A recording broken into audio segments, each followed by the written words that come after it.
And so the question is, what inspired me to become a teacher? And the answer is simple. It is other teachers. Starting with my mother from Guatemala, La Maestra Castañeda, as well as Mrs. Brown and Mrs. J from the 7th grade, who I'll never forget. And so it's the idea that you don't know at what age, you don't know whether it's in the home, it's another sibling, maybe it's someone who actually taught you in the classroom, or a mentor that you learned something from along the way, or a community organizer who was in your neighborhood trying to get your neighborhood woke. You know, teachers come in all shapes and sizes, and they interact with you at different periods of your life. They impact who you are, they help mold who you are as a person. They create a sense of belonging for you in the classroom. They connect you with other students, they connect you with new information, they connect you with new ideas. When a teacher inspires you, makes you believe in yourself, makes you think that you can do anything, they really do impact your life forever. And so for me, being able to do that, it's a huge honor, and I was lucky enough to also receive that from other teachers, and I think that's what inspired me to become a teacher. A lot of students have many obstacles to education. Poverty is a barrier to learning. Poverty is a barrier to success for many of our children and for young people and people who want to learn in general. So when you have an educational system that doesn't have the support and access to technology, access to books, access to quality learning, then you are going to lose out on that opportunity. And a lot of our communities are losing out on the opportunity to have our children truly educated at a level that they deserve. So yes, teachers are there to inspire, teachers are there to teach a subject, but we're also there to interact with people and help them access learning. So we have to deal with poverty. I think that's the number one thing. Aside from poverty, the other biggest obstacle to teaching and to mentoring is institutional racism. So when you have a system that does not provide the same education for Latino kids or African American children or poor children in general, you'll see a lot of times in Latino neighborhoods or African American neighborhoods, like our schools don't have the resources, and but we keep it together, you know, we patch it together, we keep it going, you know. So we've got to give credit to all those teachers out there who really hustle to keep their schools open, who really hustle to put their own time and effort into educating kids, their own resources at times. So those are the real heroes. The most rewarding thing about teaching is seeing the impact you have on people's lives when they get really inspired, when they get educated. The other thing is seeing students being able to grow, seeing students achieve things in their life that were perhaps outside of the classroom, whether they're getting their lives together, getting off of probation, having a family of their own. You know, I'm honored to be a part of the teaching community and to mentor young people, to mentor young adults. I think we all want to see our children educated. We want to see our children inspired. We want to see our children reach and attain their goals and reach for the stars. It's never too late to learn a new subject, learn a new craft or a trade, or to express yourself or find a tool for social change. If we do teach and we do inspire the right way, our students can go out there and make a change that's desperately needed.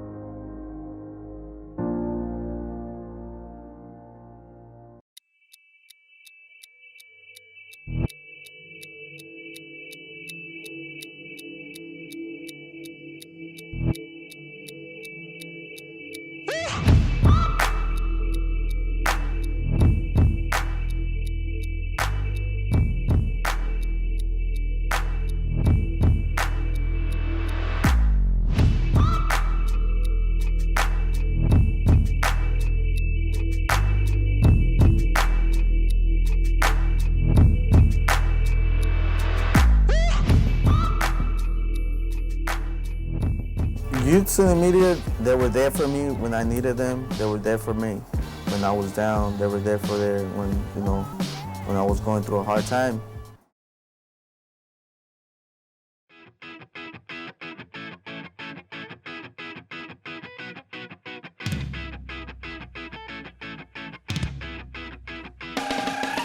Vamos a decir lo que hay que decir, porque este ritmo es que no miente, no sabe mentir. Vamos a decir las cosas por su nombre. Este sistema está entero deforme. I bet a lot of kids' parents work in the field. Yeah, I've noticed a lot of Latinos work in the fields because, like, they need the money.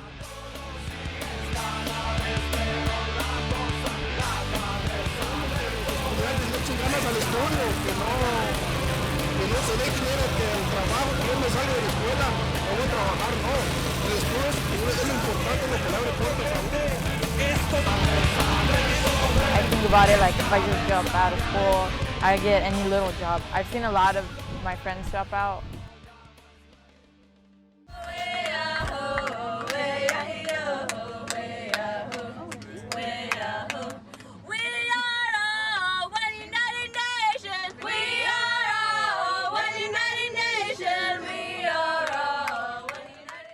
Well, what we're doing is we're trying to organize the Isla Vista community and kind of organize a tributary run to connect with the runners from Alaska.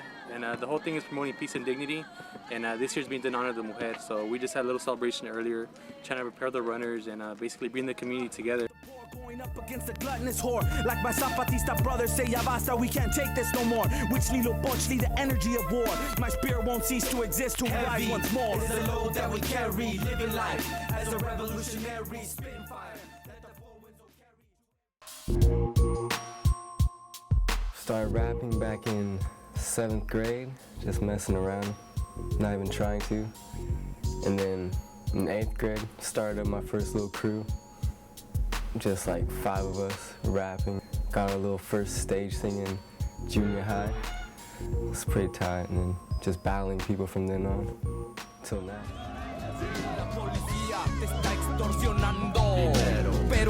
My project's going to be about the new bill that they're trying to pass.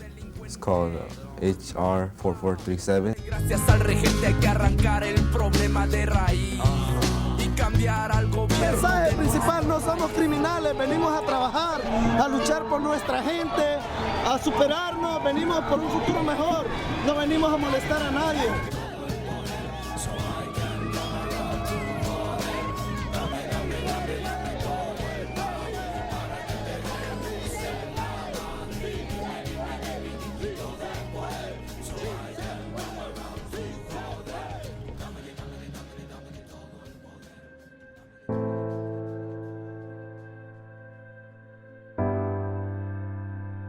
We're going to talk about how they are evicting families here in these apartments, and we're going to talk about why are they moving us. Because of these conditions, we have to leave during like a Christmas time. No nos dieron explicación, no nos dan una razón. Aquí nada se ha justificado. Es inaudito pensar que 37 unidades tengan que salir porque a ellos les ha parecido que nos tenemos que ir al nuevo dueño 60 días.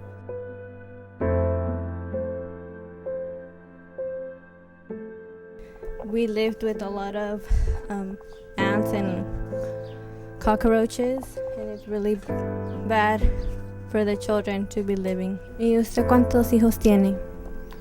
Tengo 3. ¿Y cómo se siente vivir aquí con todas esas cucarachas con sus 3 hijos?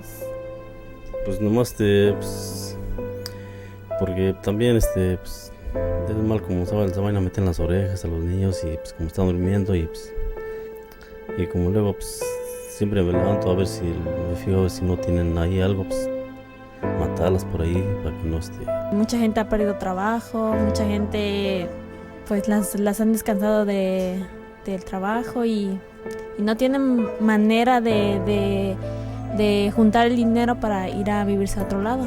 Todos los que estamos aquí fuimos un tiempo wetback, como dice el americano, y ahora somos unas personas trabajadoras decentes, honradas, con necesidad de tener una vivienda y un lugar donde decirnos decentemente, aquí vamos a descansar, porque estamos trabajando para todos.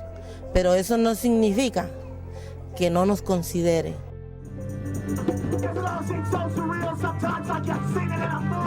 You're dying in your living rooms. You watch the world on TV. There's a window in your house. I'm shut. Open your house back. Make your face out. Scream your head up to the sky.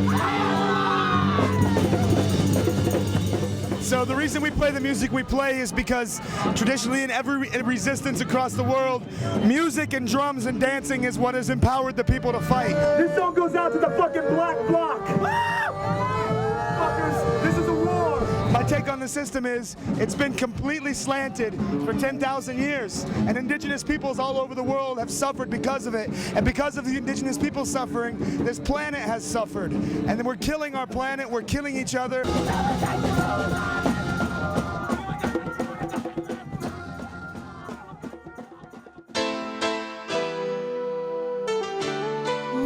just want to be a better role model and play the part of a good dad, because I never had my dad around me, so it was kind of rough growing up. It's been kind of hard for me to get a job with this face tattoo in my face. So I'm trying to get it removed through the Liberty program. Suicide is the third leading cause of death for young people 15 to 24. And just recently in the Santa Barbara County, 4 teens committed suicide in the past 4 months. I miss you. You're hurting your friends and family, not just yourself. You're not alone, just ask for help. We all have problems. You're not alone.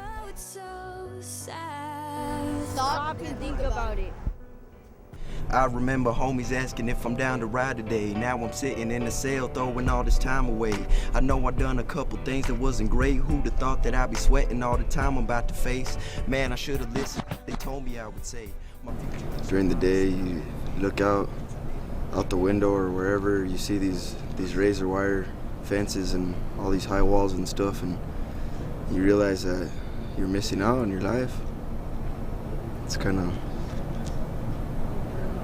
hard being here sometimes. I got into the gang life and stuff like that, and after a while I was put on probation, kept messing up on probation because of my addiction to marijuana and drinking and stuff, and then judge gave me 2 years. How do you feel like when you swim in the ocean with trash and then yeah?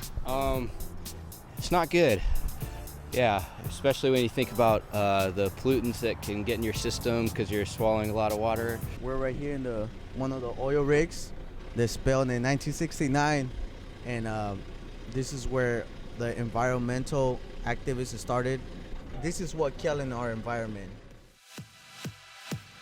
I'm giving shout out. We're here with you, CineMedia. You know what I'm saying? Here in South Central Los Angeles, California, here at the world famous Crenshaw Wall. Everybody in this community appreciates this wall. This is historical. So when they looking at this artwork, they could tap back into their cultural experience. This is like a mirror to the public in this community. Also here in Los Angeles, we've been doing a certain type of art form with spray can that nobody can't deny or take away from our history. Art is universal. You know, art is something for our soul to make us feel better and to make the people feel better as spectators. Art is healing.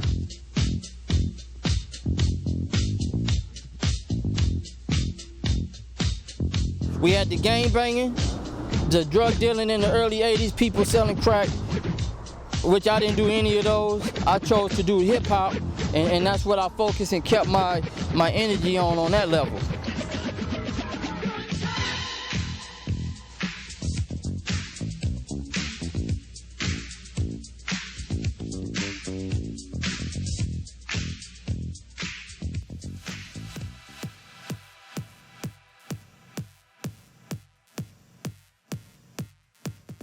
Hey, what's up? I'm Raul, right here in Boyle Heights. We're restoring one of my original murals from back in 1999, and you're watching CineMedia.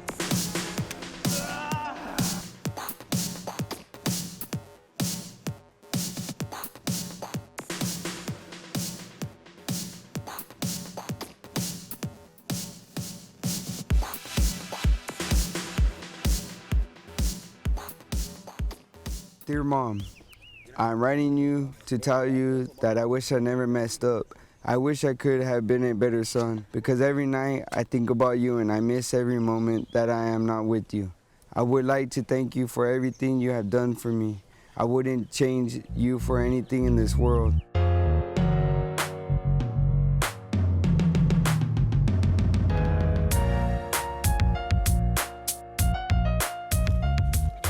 We like to so many times behind these walls of this shit in the heart. We know I gotta change my life. The way that I'm living, the way that I'm drug dealing, it ain't nothing nice. Everything you do, you gotta pay the price. I've been in now since I was just a little kid. So sorry, mama, for the choices that I did. Every time I get out, I try to do good, but I keep messing up. I keep doing the same mistakes. You don't got what it takes to be on my shoes. You don't know what I've been through. Now I'm posted up in campo for the bad choices that I done, but I gotta straighten up my life. Right here, this is my brother's birthday, and he turned, I think, 17. It was a pretty good day. Lord, hear my prayer. I know you're the savior. Now I feel more safer. I wish my uncle was here with me. Graduated from 8th grade. It was the right day, you know. Pretty good. I made it to 8th grade. To my eyes, you can see all the pain, but I'm not gonna cry. I'm just kicking back and I'm doing my time, and I'm spitting my rhymes. I gotta say what's up to my dad in the pen. That's me when I was a little kid. I don't know, but I think I was like a year old or something. Started walking, I guess. Hugging on my mama from a jail cell. And who thinking elementary? Hey, I see the penitentiary one day. I'm running from the police, that's right. Mama catch me, put a whoop into I get a sick feeling in my stomach. To walk away and leave your kid here is not something that you want to do. You all appreciate it. Don't you know we love you, sweet dear mama. You know, every time I look at this, I open it, I'm just like, dang, you know, where am I right now? You know, because when I'm sleeping, honestly, I'll be thinking I'm at home. Because, you know, you're just sleeping, you're thinking you're somewhere else, you know, you're dreaming, you know. Here comes Evelyn Ashford. Carl Lewis winning it. The clock says 9.99. Edwin Moses winning the gold medal. Griffith is flying into the bend. Florence Griffith bubbling with energy and ability. Mary Lou Retton. And look at Whitaker go up there, jubilant. He's won the gold. I couldn't believe that the city had gone so far as to paint out its own murals, because this is our culture. Culture is what defines you. Cosmic Warrior was like a significant idea of showing an image of a female done differently. It's time that as women we break our chains. Let's stop trying to live to what society standards are at.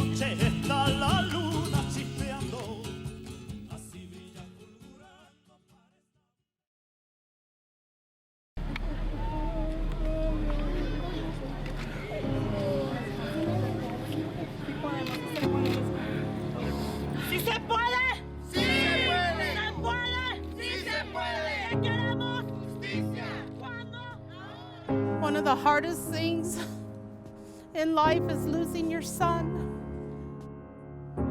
Emmanuel started playing t-ball at 4 years old. And I remember the first time he threw the ball, it went totally crooked, and it was the funniest little thing. He played baseball. He played soccer. He loved basketball. That was his passion. When he was about 16, he told me, "Mom, when I make it to the NBA, I'm gonna buy your house." And I remember the exact day and the exact moment he told me that, because he believed it in his heart. He just loved life. He actually did a poem called Love Life. He said, when you wake up in the morning, put a smile on your face. Think about how God has given you another chance. Put a smile on your face and remember your happy times. You know, the community comes out and they decorate all the holidays for him. They put flowers. The city actually asked me to take it down, his memorial, and the community rose up and said, no, we're not taking this memorial down. And it's still here today, almost 17 months. On the 21st, it'll be 17 months since my son's been gone. I miss him with all my heart. I wish there was something I could do to be able to talk to him, to hold him, just to see him. But he knows, he knows, he knows. We're on First Street. If we go all the way down First Street and cross the bridge, that's Santa Anita. So these two junctions are right next to each other. Since 2006, there's been a gang injunction in Orange County about every 6 months. including Townsend, there is 13 gang injunctions. I think that we need to keep looking for better solutions to these issues that communities face. Pushing a gang out to just go somewhere else doesn't really solve the problem at all, just brings the problem somewhere else. And I think these kids should be given a second chance. Gang injunctions, they bother me. I believe that they certainly violate the person's rights, because also the interesting thing is a gang injunction applies to people who have not been made a part of the injunction action.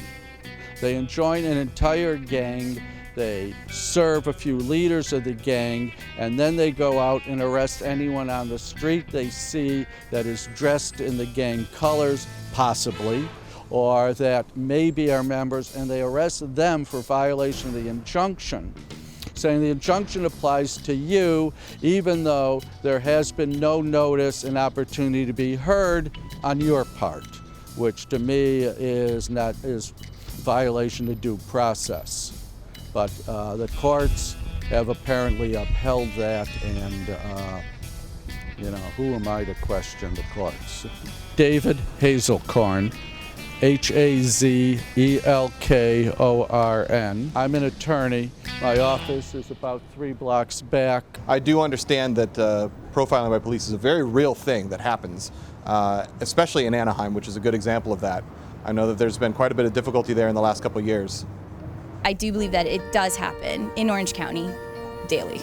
So we left the car wash and now we're here at the border of the gang injunction zone, the Townsend gang injunction zone in Santana. We just walked over from Willits and Sullivan. We talked to some youth, and now we're here in the neighborhood, the street that suffers the most police harassment, the street that's most emphasized when the DA said there's a need for an injunction. So this is Townsend Street. This is kind of the heart of where the gang injunction is centered.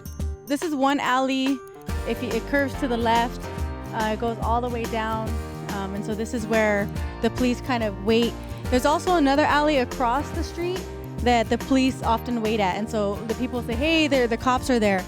Mujeres de Juarez, it just crystallizes so vividly what we go through every damn day. We're just trying to live our lives, and these girls and these women and these mothers are denied the simple dignity of know what happened to them, and it's a very stark example of that.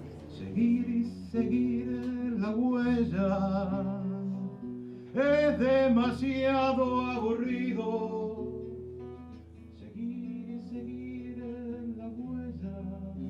Being a woman, it's a continuous struggle against violence.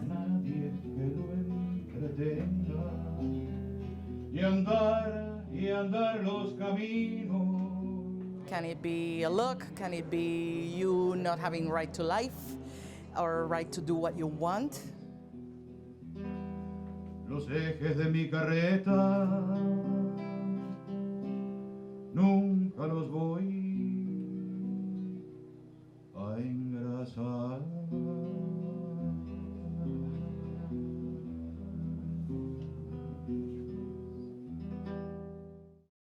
This is my home, Tetuque Owinge, Tesuki Pueblo, where the cottonwood trees are. Growing up with my grandmother, it was a lot of fun. I remember a lot of things. My parents would always tell me that if my grandma left, I would always ask, where Yaya go? Where Yaya go? She always tell me that no matter what I'm doing, I always drop everything just to be there for you guys. So down here, this is my pueblo. This is devastating. This is horrific, and there's nobody here to help. There's absolutely nobody here. These people behind me are my heroes. They're the only ones here doing anything. We have CHP and we have Fish and Game up on top saying they're going to ticket our cars for being here helping, and there's no help from anybody else. I mean, these are our beaches. We've got to take care of them and get all this oil away as quickly as possible for the community, the environment, our animals. Got to get this taken care of.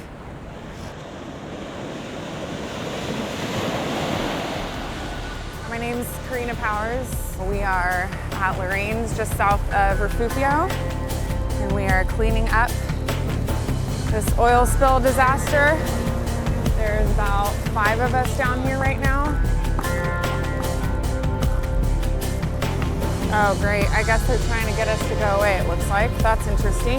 This place is just hammered. Yeah. So we gotta hold the line.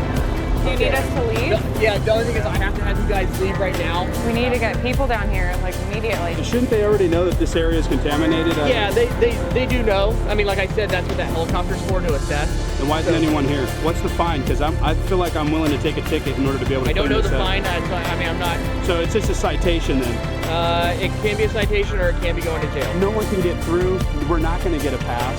No, that's why they're giving me the number to get to you guys. You guys can't get the pass. Hi there. We're here at the beach south of Refugio and told that we need to get some passes in order to clean up. Yes, we do not need volunteers right now. If we have any But we do. We really need volunteers. There's nobody down here at all. You guys don't have anybody here. Okay. Tell you what, let me get your, let me get your name, so I can have someone call you directly.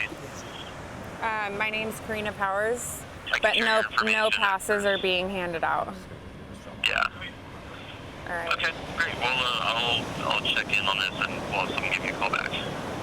Do you have a time frame? I mean, they're asking us to leave the beach and there's nobody here. It's just completely covered.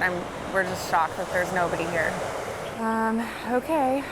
All right, well, thank you. I'll look forward to your call. Okay, thanks. All right, bye-bye. Well, no passes, no such thing.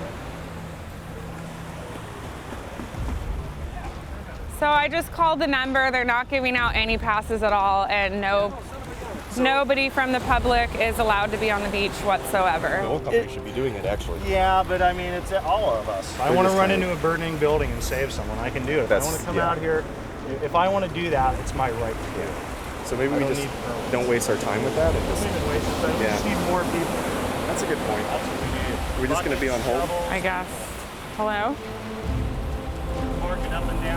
One moment, please. Okay.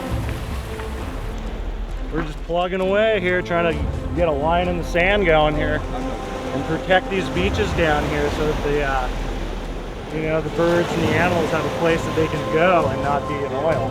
But we need to get this cleaned up because it's just going to spread out all the way down to Santa Barbara. You can go to jail, but where'd my shovel go? This is a lesson we should have learned in 1969. The 1969 oil spill, which started the modern-day environmental movement, still feels fresh in the minds of folks who live here. That offshore leak dumped 4.2 million gallons of crude oil into the Pacific and spread some 300 miles along the coast.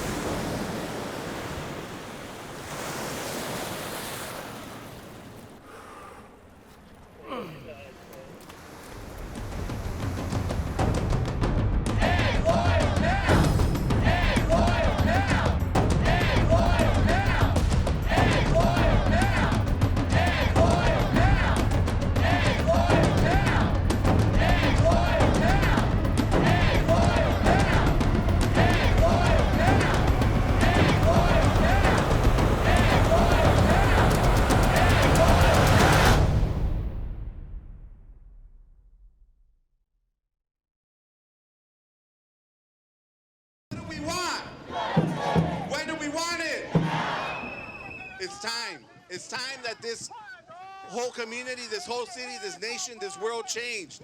And we need to make noise. I want the Board of Supervisors, the Chief of Police, the mayor needs to come outside because there's people dying on our streets. So right now, we're in front of the Board of Supervisors of Los Angeles, and the event today was a massive march that came from different sides of Los Angeles. We march right now into the city of Boyle Heights. All these marches met up together in downtown Los Angeles, really the center of the city. And from the center of the city, we marched over here to the Board of Supervisors. We see that Ferguson is waking up. We saw New York wake up. Well, LA has both eyes open, and this march is a sign of that.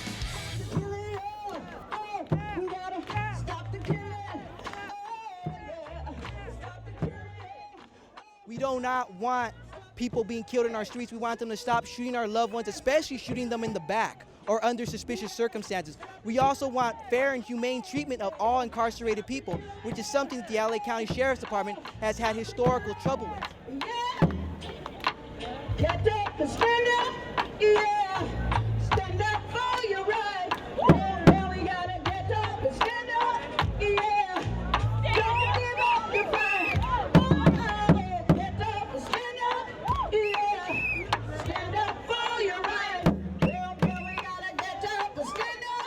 just came back from Selma. We was marching there. We went over the bridge and everything. And so the main reason that you see all these marches taking place is because we want accountability. We want independent prosecutors. We want change. And we want them to be held accountable. We don't want to hear no more that you reached for my gun, you reached for the waist, I was scared for my life, and that cops should be able to go home too. Guess what? We should be able to make it home also.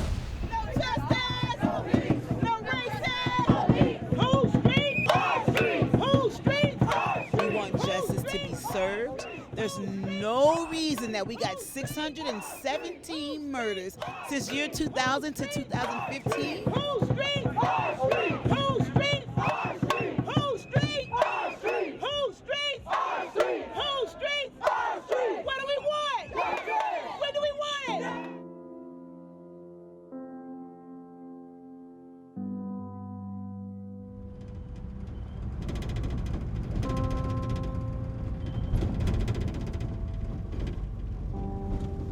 My name is Mario Martinez. I'm from Santa Barbara, and I'm homeless right now with my 2 boys.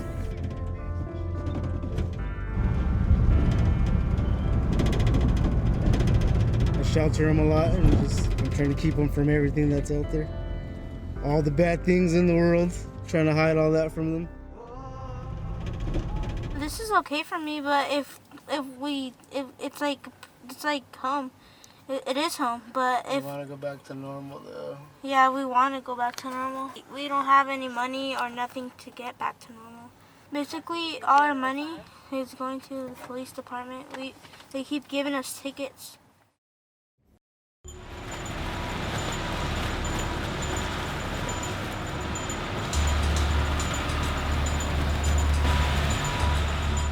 Look at all this plastic everywhere. It's everywhere. There's plastic all over the place.